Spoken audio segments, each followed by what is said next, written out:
smuggled from Afghanistan has killed over 1 million people in the past decade. It's one of the startling figures heard at a conference of leading anti-narcotics experts here in Moscow. President Medvedev used the gathering to appeal for a global push to fight the tide of drugs. RT's Elena Galushka reports. Poppy fields, fields of dreams for drug sellers, fields of death for heroin users.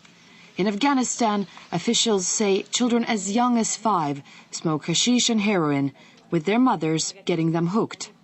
And in Russia, more and more young people succumb to addiction every year. Natalia was 17 when she tried heroin for the first time. She used it for 4 years, occasionally stopping, only to try other drugs like cocaine and amphetamines. You feel a false sense of freedom, euphoria, calm, peace and warmth. But it's all temporary. Drugs take away your natural ability to feel that way. Natalia has been clean for several years. She now works at the same center where she went to get help with her addiction. My parents bought me an apartment to get me out of their lives. They didn't want my younger sister to see me either. She had a pretty good idea what was going on. I had nothing but stripped down walls in that place. That's when I realized I was really on the brink. Russia is the biggest victim of the Afghan opium trade. Every third person who dies of heroin in the world is a Russian. The country accounts for 20% of global heroin abuse. So it's no surprise Moscow is playing host to a major conference dedicated to stamping out the Afghan drugs trade. And it would like to see more help from other countries and international organizations, such as NATO, in what is so far a losing battle. Any political games around this huge problem are unacceptable.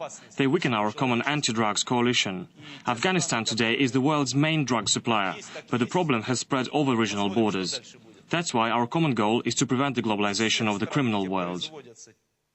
Some participants are already putting forward proposals to battle heroin trafficking from Afghanistan. You have a morphine shortage around the world in hospitals. Why wouldn't it work to take NGOs, non-governmental organizations, have them purchase opium from the farmers, let's say at 10% more than the Taliban would pay, move that opium off the market, deny the funds to the Taliban, and provide the hospitals with morphine. Moscow hopes ideas such as this will lead to effective action on a problem it considers worse than terrorism. Russia has one of the fastest growing rates of heroin users in the world. Medics warn if the trend continues, in 5 years, every 10th family will have a member who used drugs produced in Afghanistan. And though rehab centers do have a certain rate of success, they help individuals only and do not solve the problem overall.